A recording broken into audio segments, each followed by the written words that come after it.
नमस्कार दोस्तों, आप मेरे चैनल पर आपका बहुत बहुत स्वागत है। आज मैं बात करने जा रहा हूँ मेरे एक और प्रेडिक्शन की, जो कि मैंने जो टाइम दिया था उसी में हुआ। ये प्रेडिक्शन केपी एस्ट्रोलॉजी पर ही बेस्ड था। मैं केपी एस्ट्रोलॉजर हूँ 2009-10 से। तो आइए इस प्रेडिक्शन को देखते हैं, इस हॉरोस्कोप को देखते हैं और कैसे ये हुआ इसको भी देखते हैं। I am very much sure that those who are learning KP will learn out of it something, most likely something you will learn.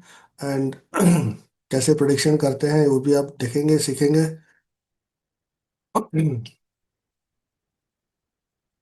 इनको मैंने ये प्रिडिक्शन दिया था कि इनकी जो नौकरी है वो 19 सितंबर से 12 नवंबर के बीच में लगेगी, और 2 नवंबर को इनकी नौकरी लग गई थी। इनके ब्रदर ने मुझे कॉल करके थैंक यू बोला, and thank you for telling him me that his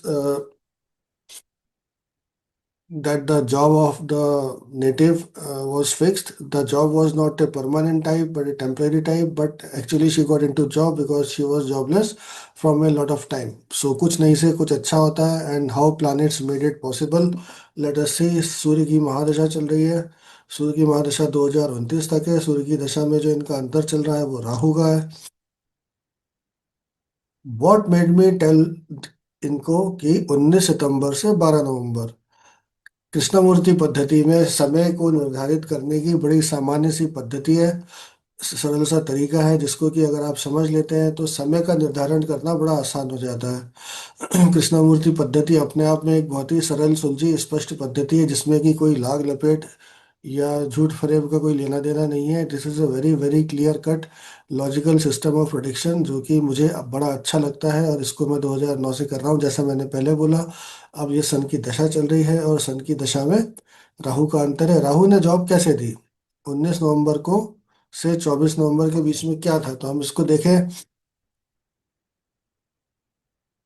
sorry, नवंबर नहीं, 19 सितंबर से 12 नवंबर। I am very sorry for that.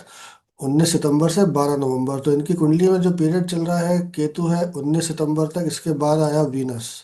सबसे पहले हम देखें कि सन सन क्या नौकरी देने में सक्षम है। सन जो है इनकी हॉरोस्कोप में मंगल के नक्षत्र और चंद्रमा के उपनक्षत्र में बैठा हुआ है। सन 11th हाउस में है। सन की राशि लियो। टेंथ टेंथ हाउस पे आ रही है, मतलब 2 6 10 11 की चेन में से 10 और 11 सन खुद ही पूरी कर ले रहा है। सन मंगल के नक्षत्र और मून के सब सब में है। मंगल जो है 7th हाउस में बैठा है। क्योंकि ये वृश्चिक लग्न है तो मंगल खुद ही 1 और 6 का रूलर है। अब देखते हैं कि रूल कर भी रहा है कि नहीं। एसेंडेंट तो स्कॉर्पियो है, 6th हाउस पे एरीज आ रही है, सो यस, 1 6 10 11 की रूलरशिप आई गई। और उसके बाद मंगल को देखें तो वो 7th हाउस में बैठा हुआ है। चंद्रमा जो है इस कुंडली के अंदर कैंसर फॉल हो रही है 9th हाउस पे।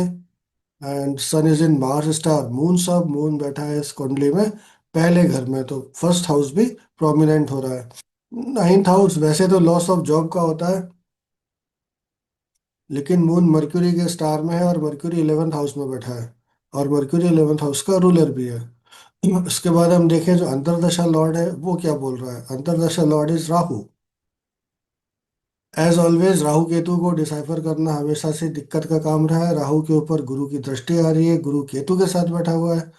इसके अलावा किसी ग्रह की दृष्टि नहीं है। राहु शनि की राशि में है। और अगर हम राहु को देखें तो सूर्य के नक्षत्र और शुक्र के उपनक्षत्र में है। तो सूर्य और शुक्र दोनों ही 11th हाउस में बैठे हुए हैं। वीनस को हम देखें तो वीनस रूल कर रहा है यहाँ पे। 7th house is taurus and Libra is 12। 2 और 12 का रूलर होके 11th में बैठा हुआ है। तो जो सबलॉर्ड है वीनस, वीनस जो है मंगल के ही नक्षत्र में है, जो कि हमने पहले ही देखा कि 1 6 का रूलर है।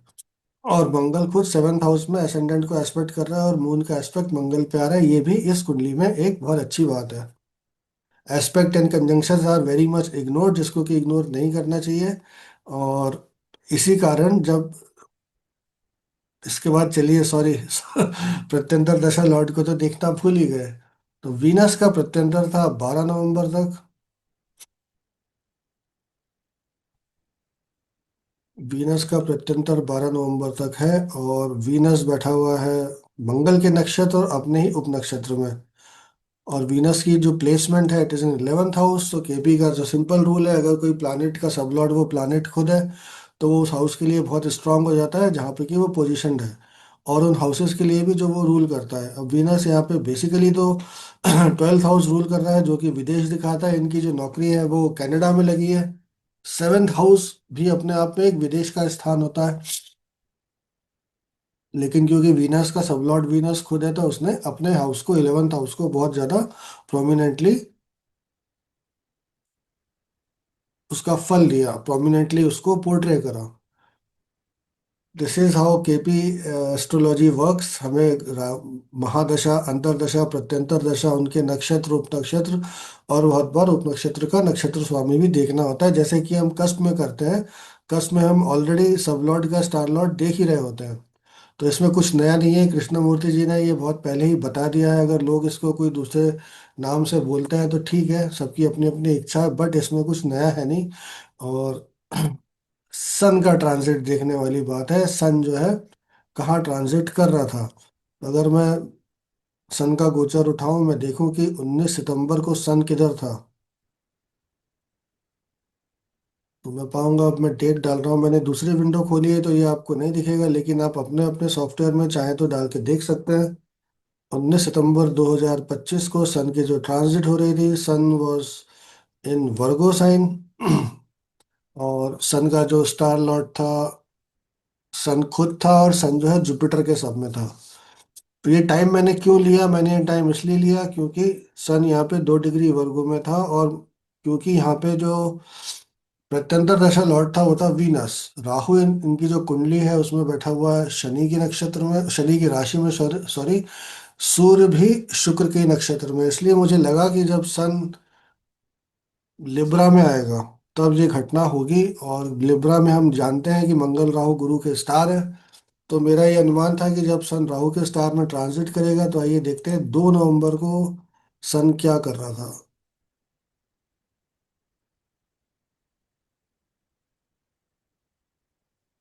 2 नवंबर के दिन सन स्वाति नक्षत्र में था, राहु के स्टार में था, थर्ड क्वार्टर में। और सन का जो सब लॉर्ड था वो वीनस था। अब ये तो चेंज हो जाएगा, लेकिन स्टार लॉर्ड तो चेंज नहीं होगा। सो सन ने शुक्र की राशि और राहु के नक्षत्र में आते ही अपना फल दे दिया। अब राहु ने ऐसा क्यों किया, राहु में ऐसी क्या बात थी। राहु सन के स्टार में है और वीनस के सब में है। सन इस कुंडली में 10th हाउस का रूलर है, इस चीज को हमेशा ध्यान रखिएगा। अगर या तो प्लैनेट उस हाउस में बैठा हो, या फिर उस हाउस लॉर्ड की राशि या नक्षत्र, इनसे सन का ट्रांजिट हो, और यहाँ पे सन खुद ही उस हाउस का रूलर है, तो ये जॉब इनकी जो मैंने टाइम फ्रेम दिया था उसमें लग गई। इसको थोड़ा और हम पिन डाउन कर सकते थे, लेकिन पहले मैं करता था, मैं दिन बताया करता था बहुत समय पहले। लेकिन फिर मैंने छोड़ दिया। शास्त्री जी की किताब में मैंने पढ़ा, उससे फर्क क्या पड़ता है, कौन सा आपको कोई गोल्ड मेडल मिल जाएगा अगर आप कोई दिन बता दोगे तो। इसलिए जहाँ तक को 1-2 महीने का फ्रेम बताओ, फिर भी अगर पॉसिबिलिटी लगती है तो हम कम से कम 20-25 दिन का एक दिन दे देते हैं, और उसमें से घटना बहुत बार हो जाती है। आमतौर पे कृष्णमूर्ति पद्धति ही सबसे सटीक ज्योतिष है, सबसे सटीक ज्योतिष की प्रणाली है, विद्या है, जो आप उसको बोलना चाहें। इस विद्या को मैं ऑनलाइन सिखाता हूँ कंसल्टेशन के लिए, या एस्ट्रोलॉजी सीखने के लिए, केपी एस्ट्रोलॉजी सीखने के लिए। दिए हुए नंबर पर जरूर मुझसे बात करें। और ये मेरा एक और प्रेडिक्शन था जो कि एज इट इज सही हुआ। जो टाइम फ्रेम मैंने दिया था उसमें ही इनकी जॉब लगी, और मैंने इनको ये भी बोला था कि आगे चल के इनकी और अच्छी नौकरी लगेगी। इस प्रोडिक्शन का जो स्क्रीनशॉट है वो भी मैं इसमें शेयर करूंगा वीडियो में, जिससे कि मैंने क्या लिखा है वो भी आप देख सकें। तो मित्रों, बहुत बहुत धन्यवाद इस वीडियो को देखने के लिए। जरूर मेरे चैनल को सब्सक्राइब करिए, बेल बटन प्रेस करिए, वीडियो को जरूर शेयर करिए। और केपी सिस्टम सीखना चाहते हैं तो जरूर दिए हुए नंबर पे संपर्क करिए, कंसल्टेशन के लिए संपर्क करिए, to know the process how the consultation is done. Thank you very much, बहुत बहुत धन्यवाद, नमस्कार।